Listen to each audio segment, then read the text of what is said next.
get started, welcome to the third part of our spice series.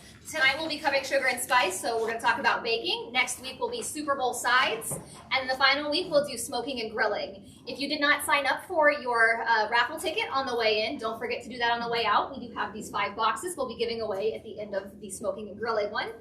And then as a reminder, we do have our display over here that feature some of the histories that he's talked about, plus some extra bonus recipes and all types of fun things. So we'll go ahead and let Al get it started. All right. Again, for those that have not been here, I'm Al Struttman with Moburts Spices Inc. I'm out of Topeka. Started the farmers market, and then we have a store downtown Topeka. And I'm out here to talk about spices, so I'm going to go with that. I want to talk a little bit about history, and that's why I was giving these guys a little trouble in the back. But you got your handouts, and one of the handouts is kind of the history. I took some topic. There's a great big 12, 15-page handout that it's a nice article that talks about the history of spices and all that good stuff. I tried to take the highlights out of that and put it on there, and then I'm going to condense it even further and talk to you guys about spices.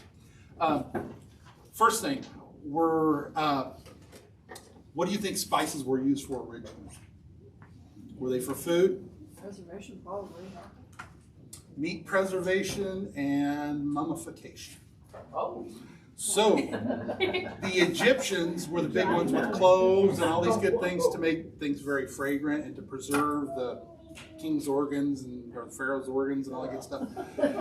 So, but even before that, it wasn't used. The poor man didn't get spices because spices grew typically in other regions than where a lot of peasants lived in Europe. And when we look at this, we're going to look at this kind of from the European history of spices because I'm sure if you went and looked and talked with Asian resources, they were going to be different with the spices because they had a lot of the spices and were using them for cooking and mummification a long time before Europe started getting them and had to use them. But how did spices get from Asia then over to Europe? There's a road. Marco Polo. Silk Road. That's right, the Silk Road. And that was what the merchants would bring everything from Asia, spices and all that good stuff, the silk and all that stuff, and come all the way to Europe. One of the major spots that they stopped was Venice. The Venetian economy was merchants. There were tons of merchants in Venice, and they were the ones that funded the explorers or the people to go looking for these spices and the tradesmen to bring them back and all that stuff and go through.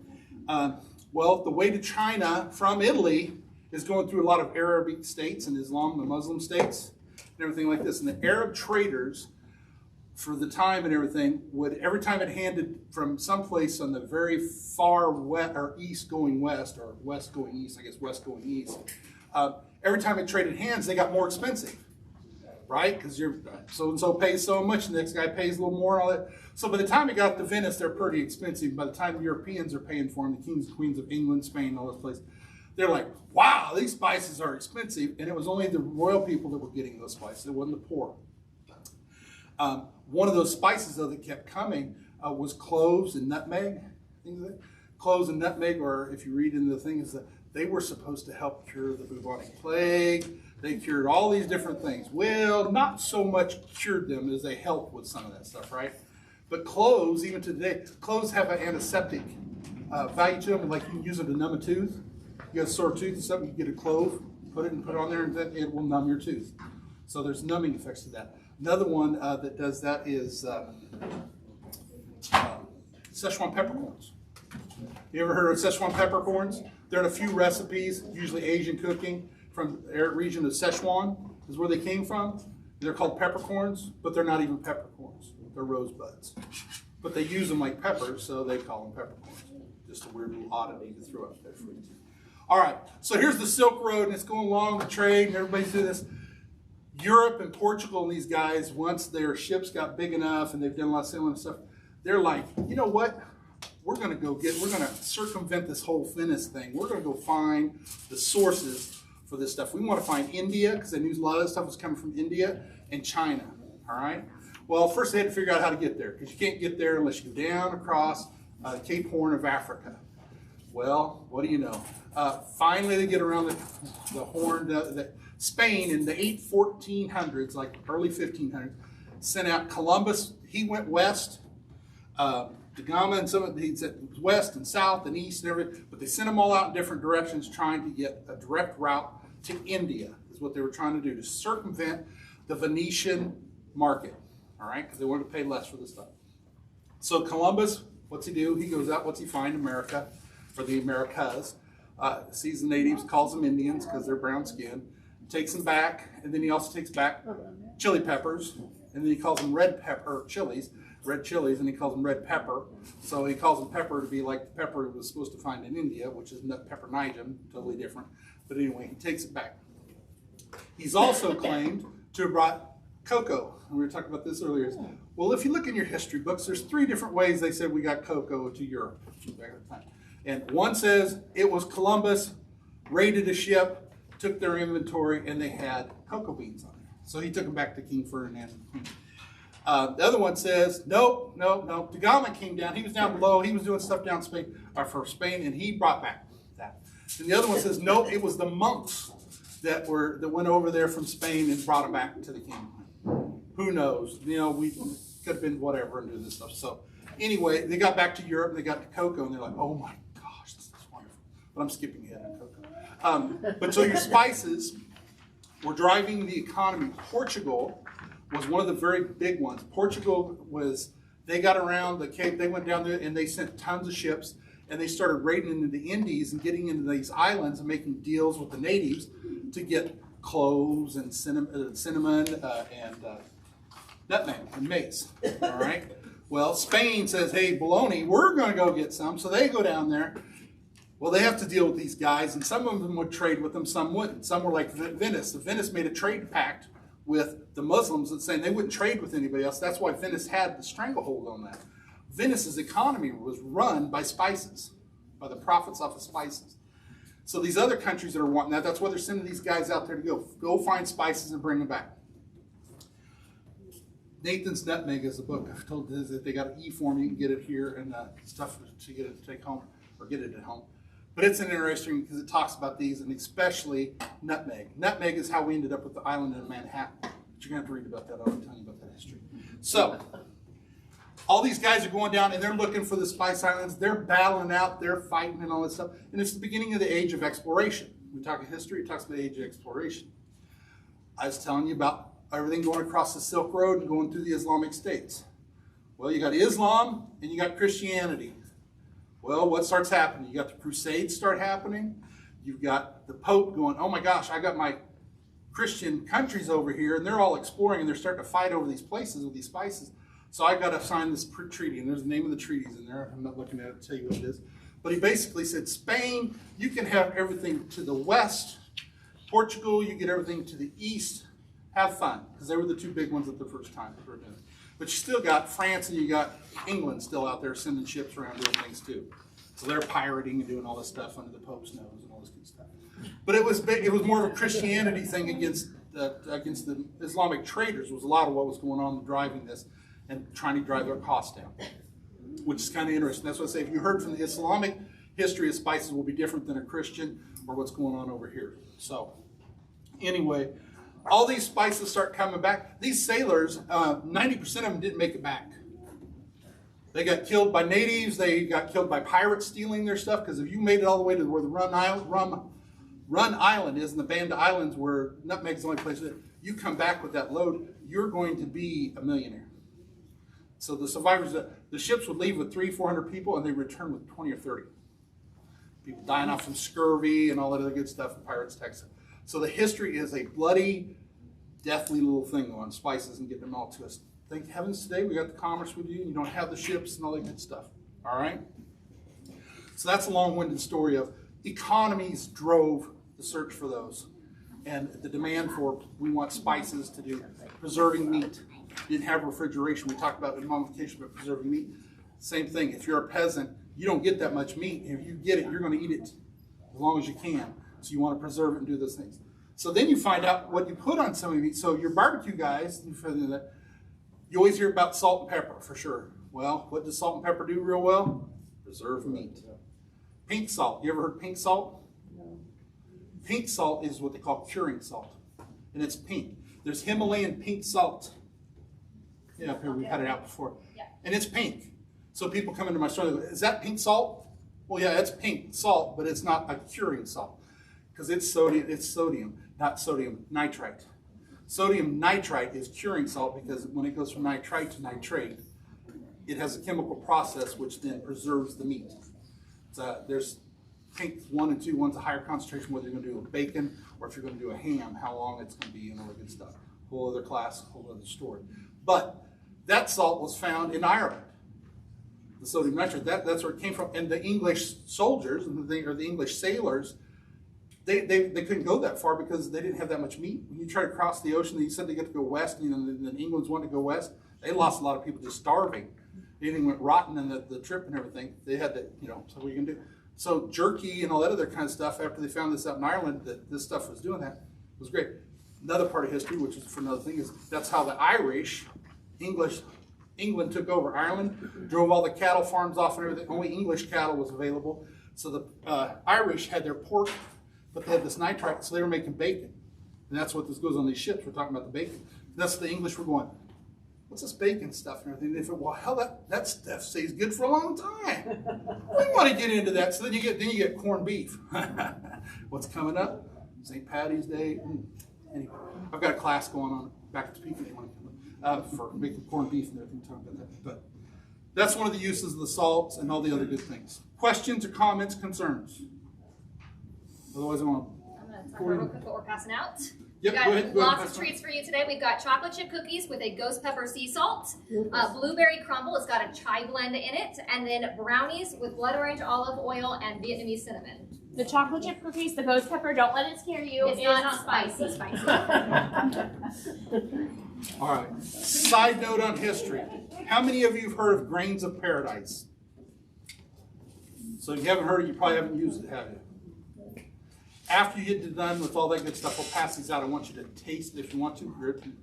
One or two of these. Grains of paradise are grown in Africa. Ethiopia, in fact, is where they originated. Grains of paradise during the medieval time period was used for pepper, for light pepper. Because remember I was talking about you had to get around the horn, the Cape of the Horn down there to get across to go to. So England traded with Africa all the time, and this is what the poor people used for their pepper, all right, and the French. So once they got around Good Hope, they got around the Cape down there and everything else, they started getting Indian pepper, in black pepper nigem. It replaced this because it was cheaper and all that good stuff, so that cost of that economy, that going down, changed the culinary world because they had the black pepper, which has a higher oil content and all that stuff. Grains of paradise, it's a nutty kind of flavor when you taste it, and it's not like there's a peptide in there, or polypeptide. That pepperin, and that peptides that are in there, is that peppery kick. The thing about grains of paradise is you sit there and you chew it, and it's about 20, 30 seconds into it, then you'll get this burst of flavor when it's almost totally gone in your mouth. That's the heat, the pepper. It's the weirdest thing ever. That's why these are really kind of intriguing, because if you've never had them, just to taste it, because you're going to be chewing and go, why am I chewing this? There's no flavor to it. And then all of a sudden, when it's almost all gone, bam, there it is. So if you're doing some cooking, barbecue world or whatever, and you want a peppery kick at the end, you want people chewing on their meat or whatever for a while before they get that little, here's a kick, it's at the end. Grains of paradise might be something to look into. Do people ever just grind that? Yes, you can grind it, put the rub on it. Yep, you do that way.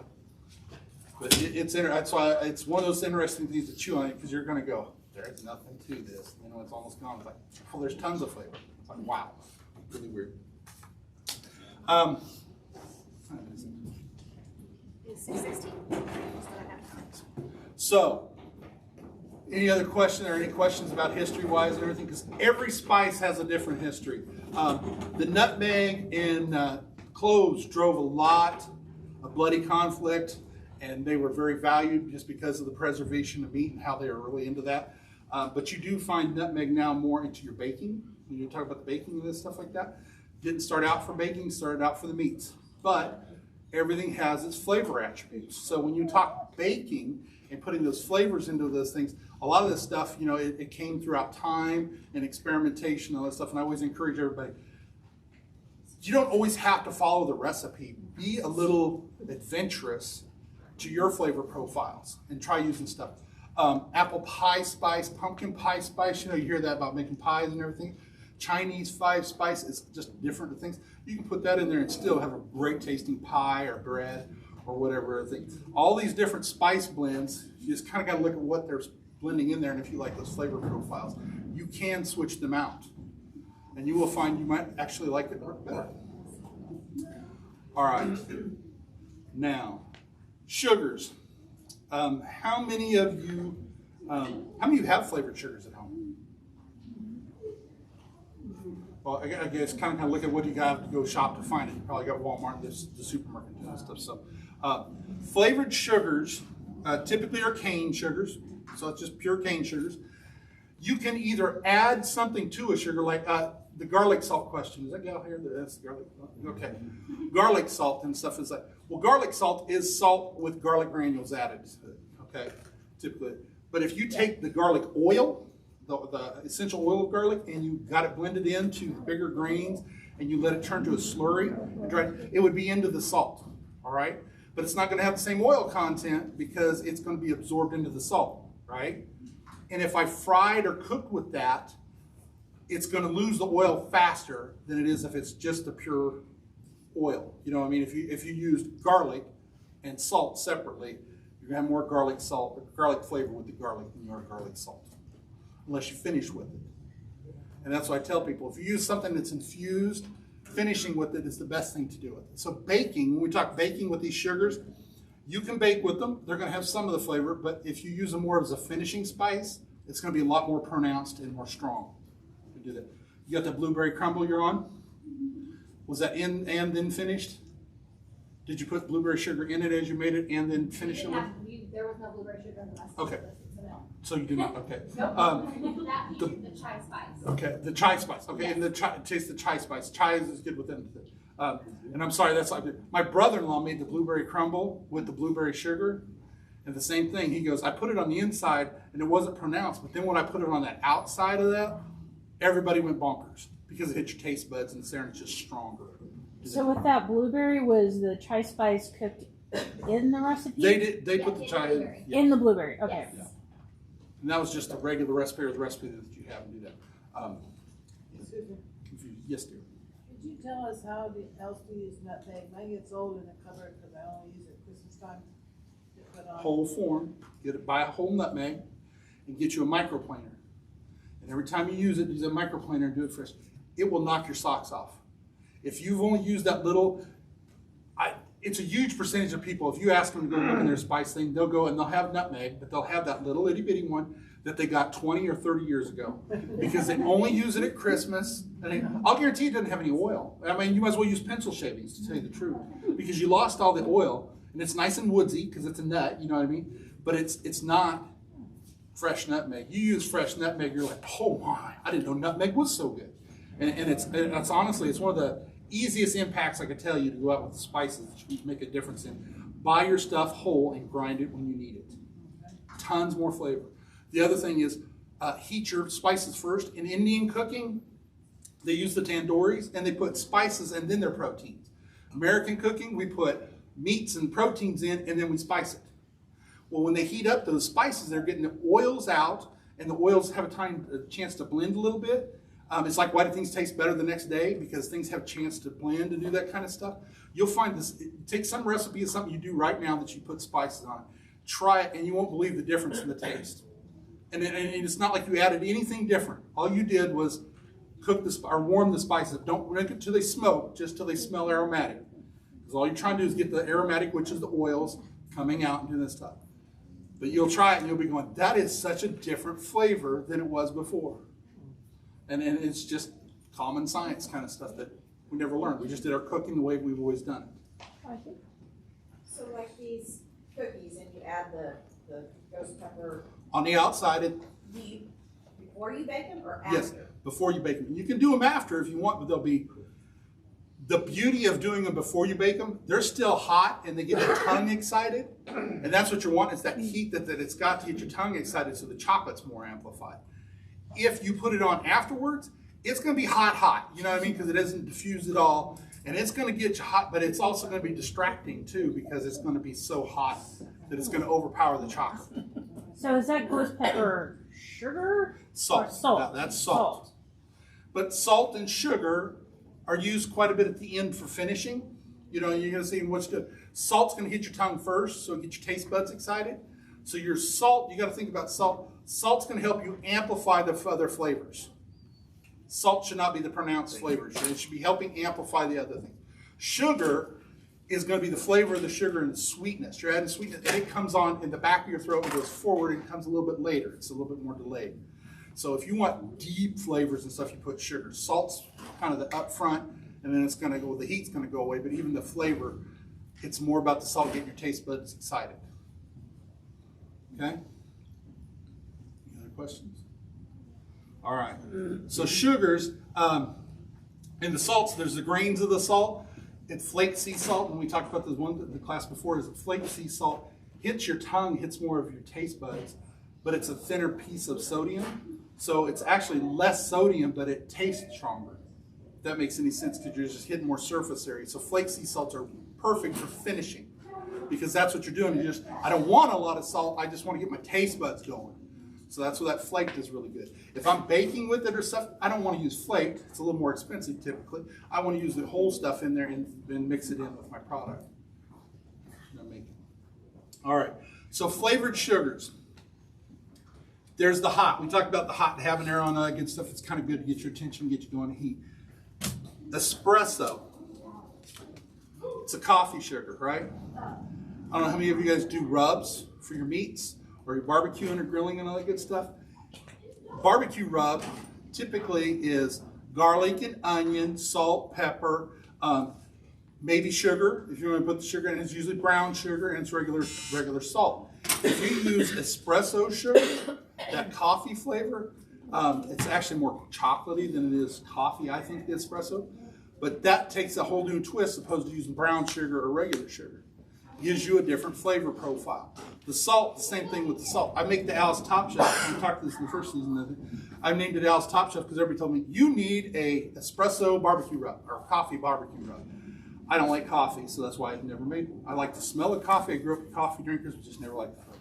So I said, okay, I'm going to make one. So I used my espresso sugar and my espresso salt. I took it home, I put it on a steak, and I said, oh my gosh, that's good. That's Al's Top Shelf. I love this stuff.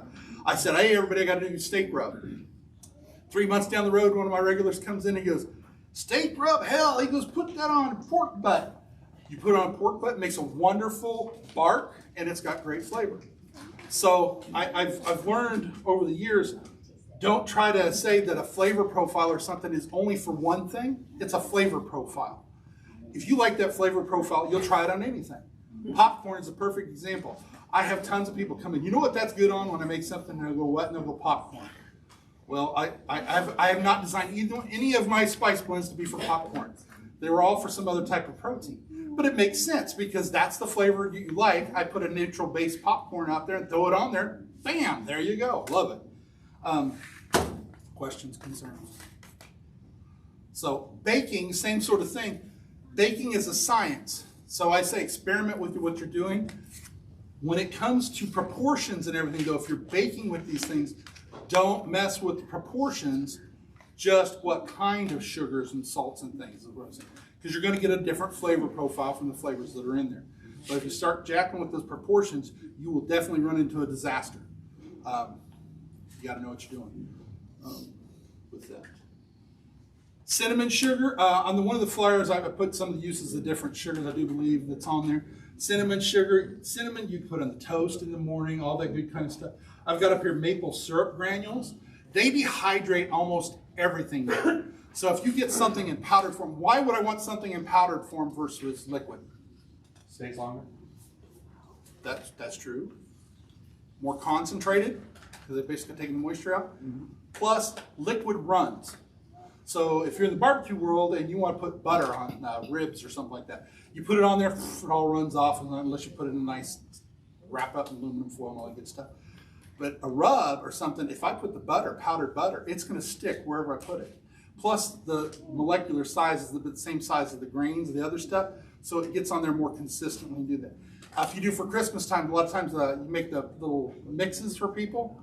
They don't have milk or butter. Well, you can put powdered milk and powdered butter in now. You do that stuff. So you have that stuff in there so it has great forms. the barbecue, or the Boy Scouts came to me for the maple syrup granules. And I was like, what are you guys doing with that? French toast in the morning.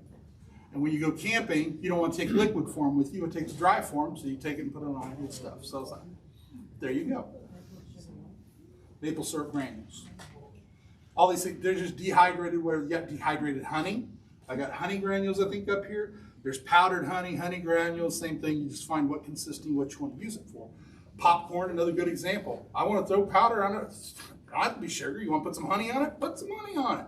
Butter, powdered butter. There you go. Flavor it up. Do whatever you want to do. I don't know where to go with that other than that. And any of you bakers that use that, like I said, you want to give something away. If you have a recipe and at Christmas time you want to give cookie stuff away, that way they don't have to have the butter. It's always good to put the powdered butter in there.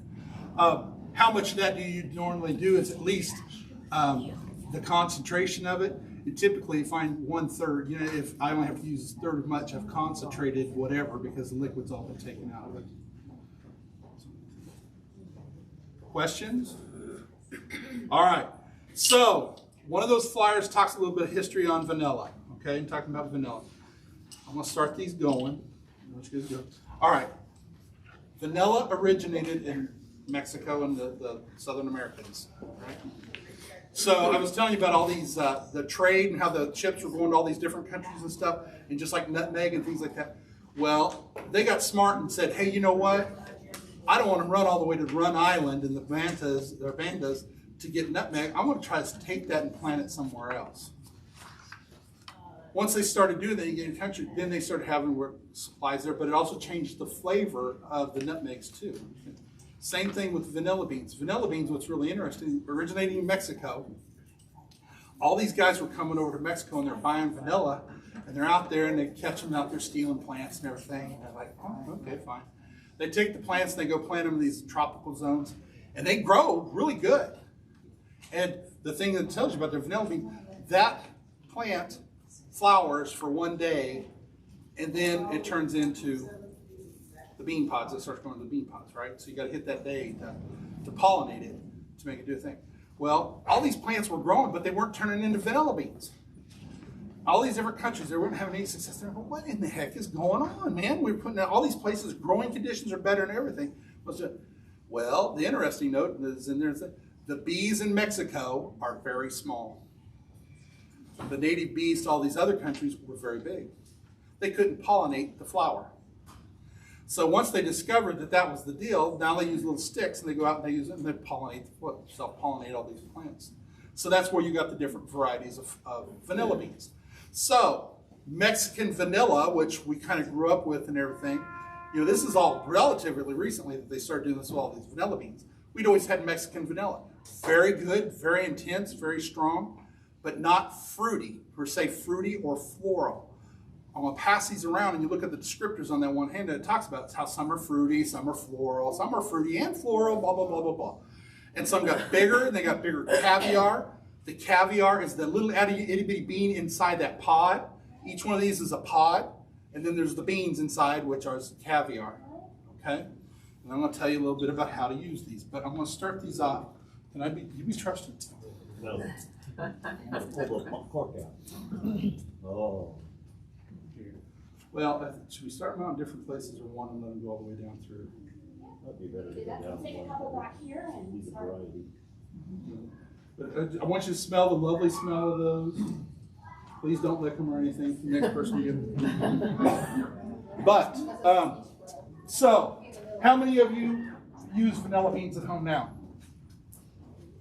How do you use your vanilla beans? I put it in vodka. So you make extract out of it? Yeah. Okay. Or do you drink it? No. And I say that jokingly, yet not. I have a gal that comes into my shop and she gets the vanilla beans. And typically to make vanilla extract, you use vodka or a clear or whatever alcohol. It's just driving the oils out to make that. This gal comes in, she goes, I use chocolate vodka. And I do, oh, I said, that sounds pretty good. I said, what do you make with that? And she goes, I don't, I drink it. She goes, I intend to, but it's so good, I just drink it. It's a little Mario drink. I'm going, well, okay, that's different. I didn't think, but what I guess it's kind of the same thing of flavors you got today. You got all these different rums that are different flavors and all that stuff. So you can make extract vanilla extract tastes hundreds of different ways. So you could do it. The magic of it is, that's why I bought this swing top bottle. You take a bottle about this big, you put 2 to 3 beans in it if you want to do it quick with that. Doesn't need more than that. You can use 1 if you want, but every week shake that bottle up. You let that in because the oil is, or the driving the oil is out with the alcohol in it, and then you're going to have, in about 2-3 months, you're going to have pretty good vanilla extract. The more beans, the stronger it's going to be. You can use the beans until the vanilla is gone, put more vodka in there and make some more, and do that. When you think you've got all the extract out of there that you're going to get, you take the beans out, you cut the very end of that pod, and you can squeeze the caviar out and make cookies or whatever you want to do with it. Chop up the husk and put it in your salt or your sugar, not your salt. Oh, you could your salt too. You want vanilla salt, put it in your sugar bowl. Or you can do that in reverse. You can get the vanilla beans, take them home, put them in your sugar bowl, have vanilla sugar, take them out after a week or 2, put them in there, in your vodka, and do that, and then use the rest of it the other way. Or if you want to cut up the pieces before you put it, you can do that and put it in there and just strain it out later as you go. All up to you, getting use out of your vanilla beans. Well, Dylan's had vanilla beans, but they were very expensive. Vanilla beans are now coming down in price. Vanilla beans were about $12 a piece for a long time. Here's the interesting thing of vanilla. We talk about the trade and all that good stuff. Coca-Cola is a perfect example. Coca-Cola used to be, why was it called Coca-Cola? Had cocaine in it. It had cocaine. That was the Coke in it, all right? They also use nutmeg is in there. They also use vanilla, okay? Well, they got away from Mexican sugar, the sugar out of Mexican Coke. You can buy Coke at a Mexican store. It tastes different than the other grocery store Coke. It's because they use real sugar, real cane sugar from it. But they also were using artificial vanilla until 3 years ago. When they switched from artificial vanilla to real vanilla back again, supplies are only right here. Demand just shot up the roof, so the price went out of the roof. Then it's an agricultural product, so if there's a tropical storm that goes out and wipes out the vanilla beans, sorry guys, we ain't got any supply for you this year. So that's vanilla beans went through a couple years of really bad hurricanes and stuff in the country. More countries are growing it now, which is great because that gives you these other types of vanilla, but they're not Mexican vanilla. It's all different. So. Oh, excuse me. What makes Mexican vanilla better than that? Yours probably is Mexican vanilla. We don't have vanilla here because we don't grow vanilla beans here. Not per se. They're in the tropics. They grow better down there. But Mexican vanilla, I wouldn't say it is better. You're going to say people are going to say it's better, but it's all, again, personal choice.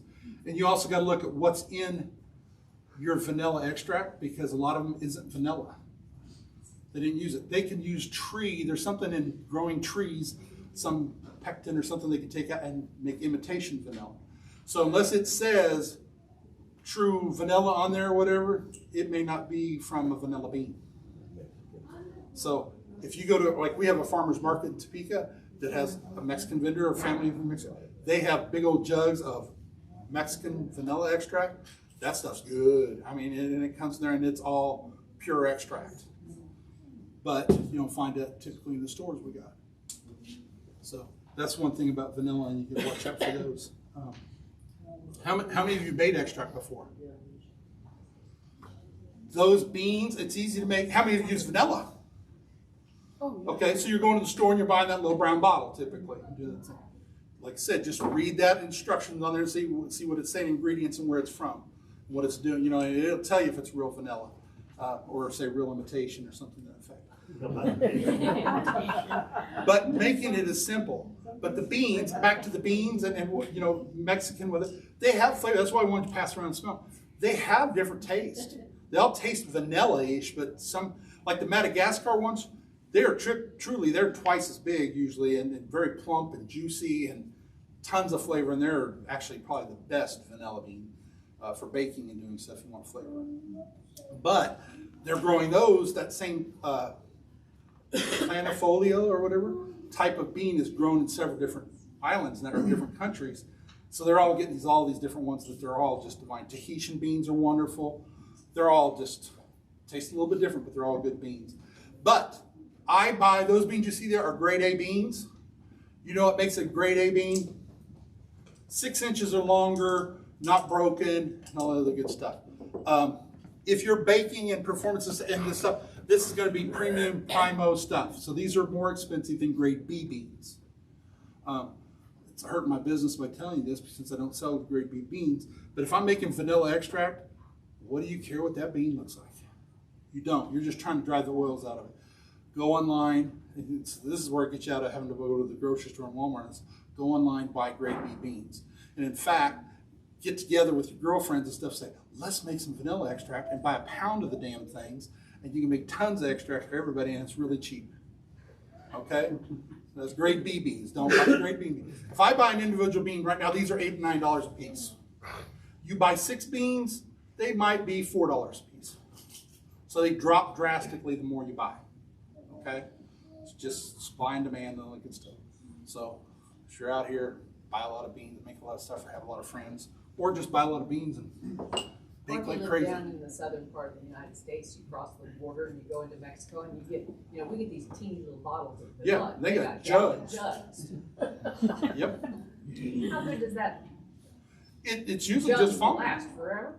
Yeah, I mean, it's alcohol, so it'll stay. You're just driving the oils out with alcohol. Don't leave the lid off.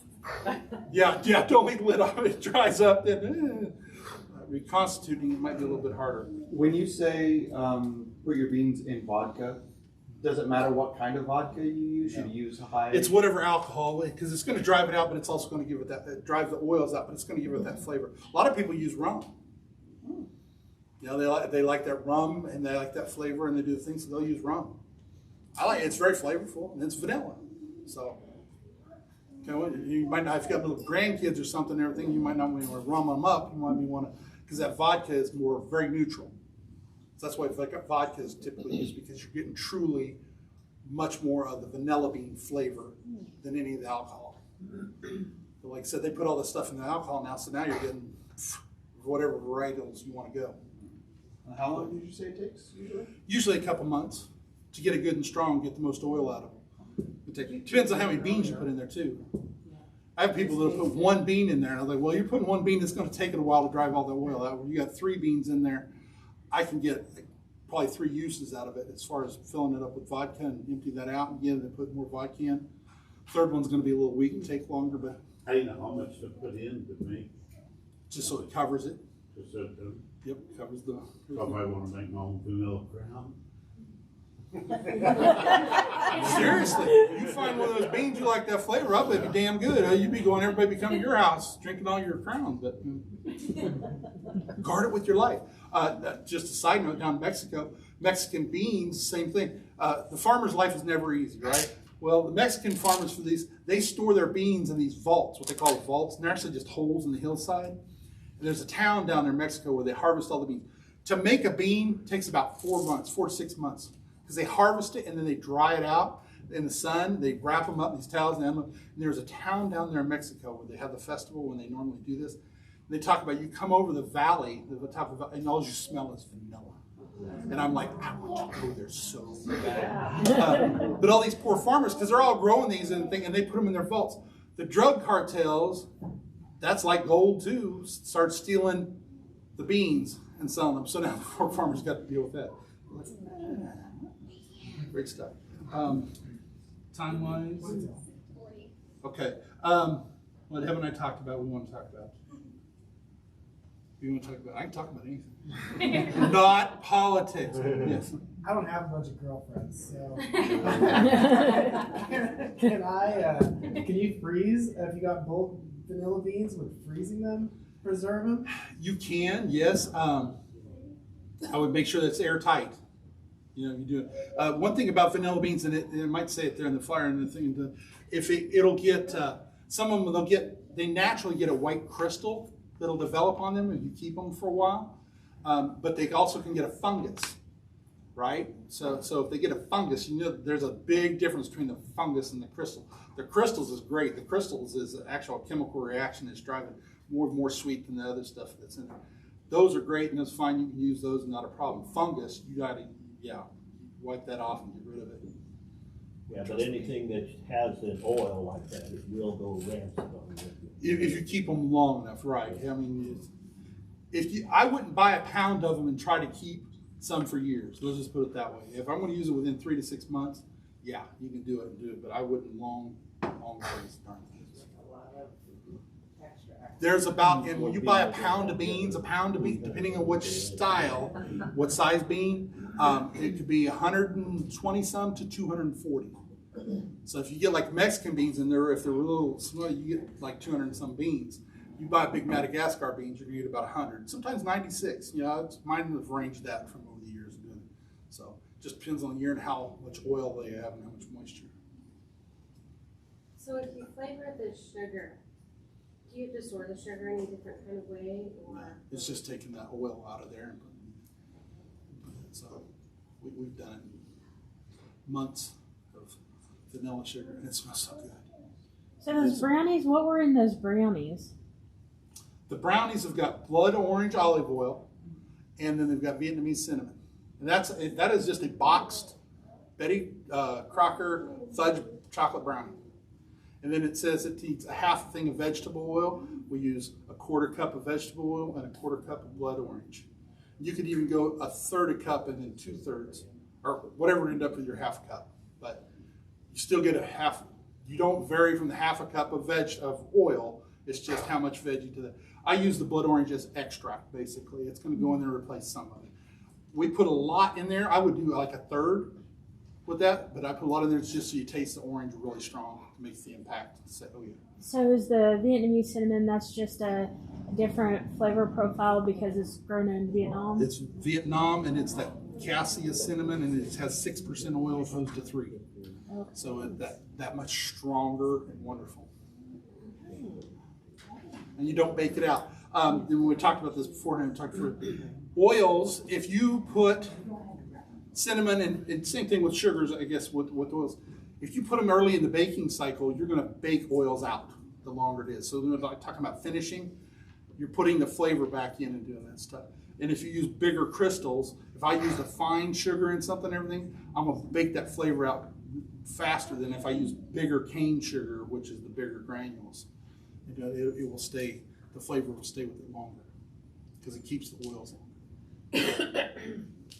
What was in the blueberry and the cookies? The blueberry crumble had the chai spice blend, and then the chocolate chip cookies were just regular chocolate chip cookies with the ghost pepper sea salt sprinkled on top. And you know how I talked earlier about you could switch out the spice blends, as I was talking about pumpkin pie and apple pie. You get those spices. The difference between an apple and apple and pumpkin pie spice is not that much. It's just the different spices. You know, the different ones. I can't think of what it is right now, but they're very similar. You know, you switch them out.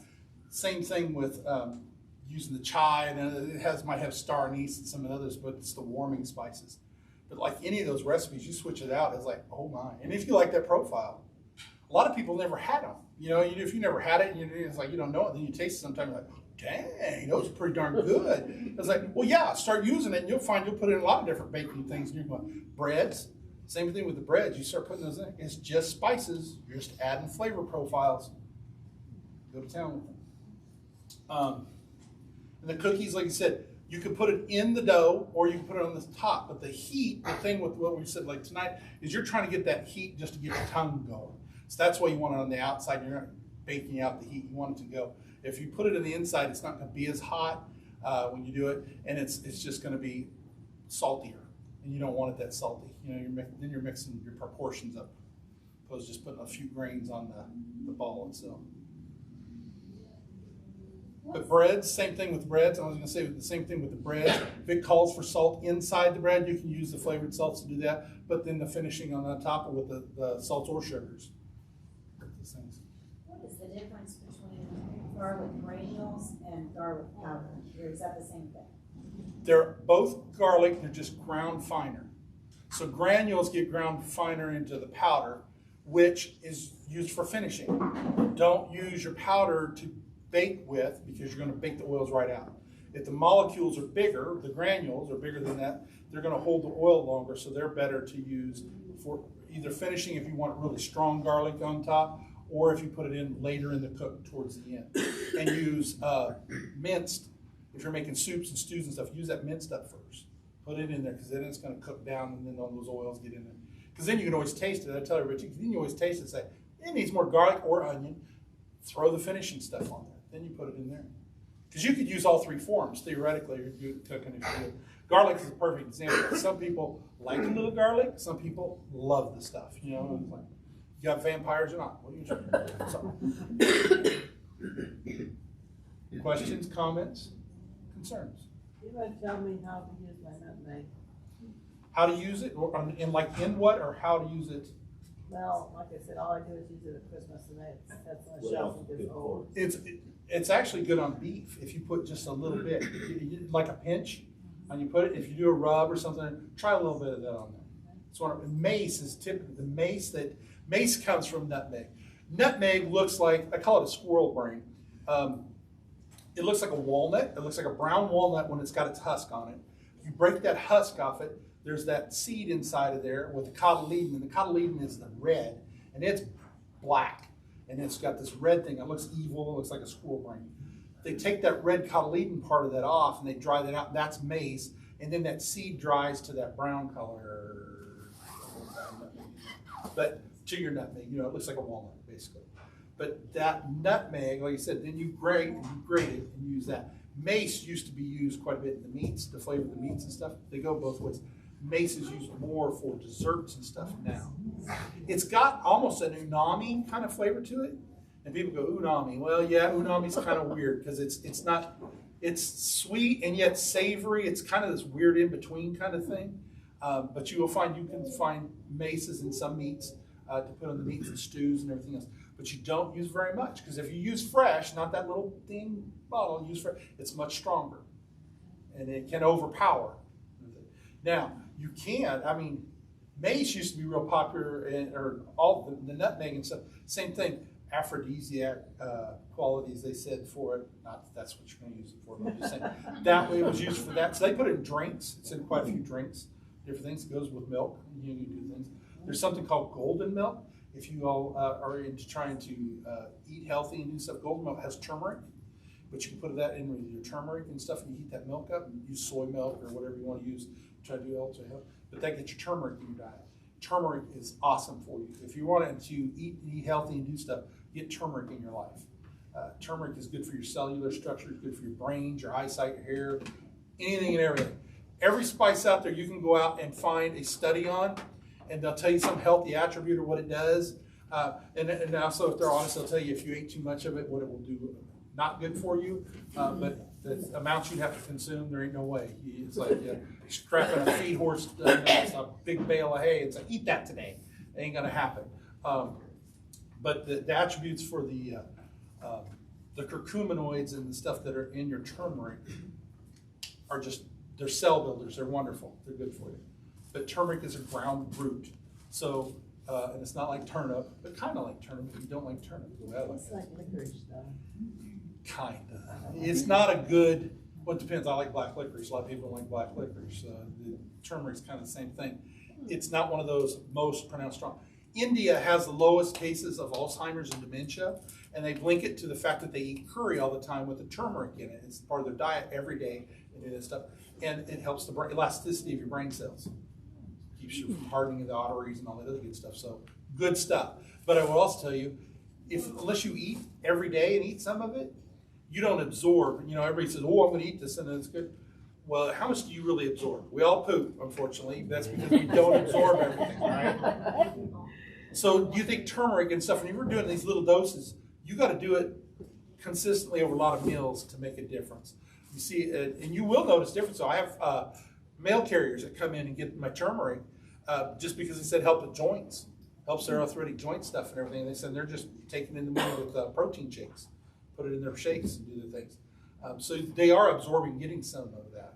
So it's good for you. But if you're trying to do it, I think for cellular, trying to do those sort of things, you would have to eat a lot of it, or you're going to do the concentrated oil. They have the pills you can take and take that because you're looking for the curcuminoids in it, and they got the oil to do that. But like I said, if you're in the barbecue world and everything, it's one of those spices you throw it in with the rest of the stuff you got. You never know what's in there, and it's healthy. It will turn everything yellow though. That's one thing. Fingers and all that stuff, countertop, it turns things. It was used for a dye in India, so it's definitely a yellowing agent. Seeds of Paradise. Have you Oh, used Grains those? of Paradise didn't pass them out, damn Yes, it. I passed them out. I passed Did you? them out. We're Okay. good. Did you taste them? Yes. Yeah. Did you get the kick? Yeah. Isn't that weird? Because you're like, you're trying this guy's nuts, right? And then all of a sudden it's like, whoa, where did that come from? So how do you use those? What would you use? I would use like you use pepper, like I said. Or my thing is, and I don't use it because I don't do a lot of baking of breads. I would think that'd be awesome in a bread. You know what I mean? Because you can keep it in whole form even, and then that's something you're chewing on that bread, and it's like whole grain bread, and it's like, dang, where's the pepper coming from? Like, right? But that was medieval Europe's pepper. That's what they used on their meats and stuff. That's all they had to trade with until they got the real pepper. And it was like, Would you put that with black pepper if you wanted the? Because when you have black pepper, you get the pepper right away. Mm-hmm. This is going to be delayed. So yeah, I mean, you're still going to get the pepper, and it actually will hang with you longer. I would think your peppery kind of flavor. And if you like that kind of heat, which I do, I mean, this thing's like, yeah, I like pepper. Would you put that in a grinder and grind it? Depends on what I'm making. Like most things, yes, I would say I would. Yes, Because then you'd get it immediately instead of it wouldn't be for a minute. Immediately, but it's more faster than you do whole. Yes. Unless and again, if you heat that up with something else, then you're going to drive that heat out of it. It's going to get into it faster too. So then it defeats the purpose of why I have that versus the pepper. So That wouldn't that be slower if like you bake with it in there? That yes. Yeah. It should come out. It may stay. Regular pepper would it may. I don't know. I'm not going to testify that, but I like it. The theory. In theory, yes. In reality. Would you happen to have any suggestions for substituting chili powder for somebody who would be allergic to that? Chilies, tacos? Oh, wow, chili powder. Because usually that's where I get people that can't have salt. You drive them to chili to do the peppers. If they're allergic to chili powder, wow, because that's kind of my alternative for salt to give them flavor. Asafoetida is something, if people has food allergies, asafoetida is Indian. It's usually, and it's actually the sap of the root that they dry it out and then they grind it up, but it tastes like garlic and onion. Oh, interesting. But it's dairy. It's also, the Romans call it devil's dung because when you cook with it, it stinks. I mean, it's got a strong odor to it, but as you cook, that odor goes down. But it has a good flavor. I mean, it's a great flavor. Sounds interesting. Yeah, it's one that I've tried curry, but then it just tastes like curry. There you go. But it's a good alternative to do that. There's also a vegan. I got. You guys might not have heard. It's Kalanamic is Kala and then Nmak. It is a salt that smells like sulfur, and vegans use a lot because it has an eggish flavor to it. And it's an interesting one. Just when you're doing your cooking and stuff, you put it in. It's like, I'll be damned, that does taste eggs, you know. But it's sulfur, so you know how bad eggs get and they smell stinky like sulfur. It's like. Not something you'd want to have in a restaurant. No, you're like, ooh, I got sewer's backed up. But anyway. Fragrant. Yeah, it's hard when you get allergies and food allergies and switching from things, because like I tell people with salt, when you're allergic to salt, there is nothing that tastes like salt. Yeah. Salt's a mineral, and you're just not going to replace it. So you're going to have to find some flavor. Yeah. Yeah, and you just got to up something up the flavor to help your taste buds. I don't know if you're do MSG if you're allergic to it. Maybe that. I don't know. You were talking about the pink Himalayan salt. Yes. There at the beginning. Now, can you use that? You can use that. Pink Himalayan salt it's sodium, so it's from seas, whether live or dead, right? So the salts that were in the ocean waters, they dried up and all that stuff. Himalayan is one of the oldest. It's 400 to 800 million years old.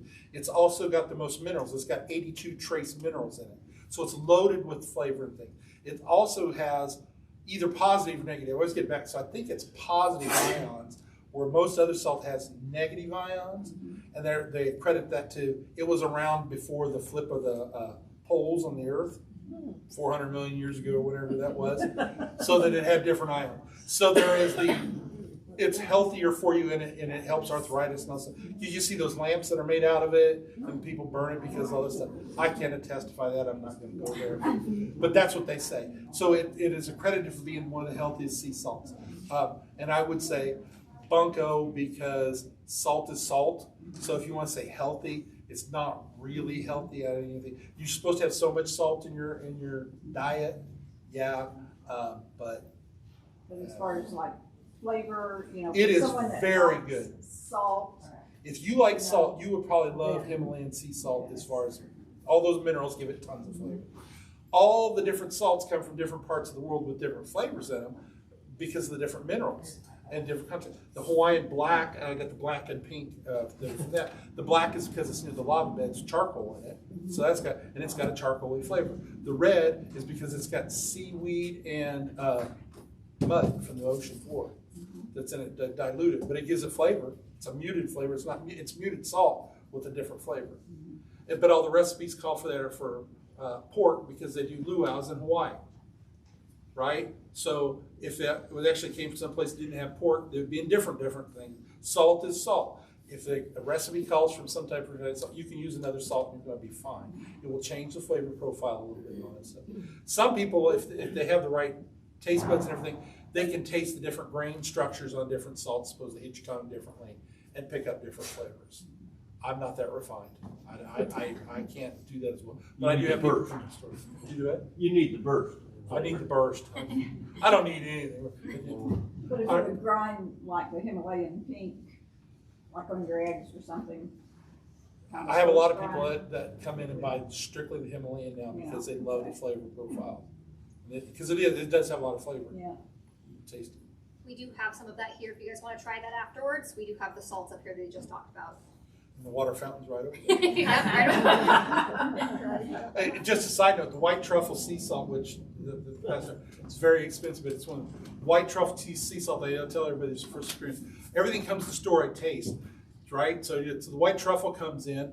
I mistakenly put some in my mouth, nothing to drink or anything else. The strongest damn flavor, and I like truffle, but I mean it was strong. So I finally get to some water. It doesn't do any good. I did some milk trying to get the flavor. It didn't do any good. I went and had a beer. That was the dried flavor. It didn't do the dried flavor. I had the truffle flavor for like 12 hours in my mouth. And now I still like truffle, but not nearly as much. So it's just, I tell people with salt, it's like anything, even with your spices, you can't take it out.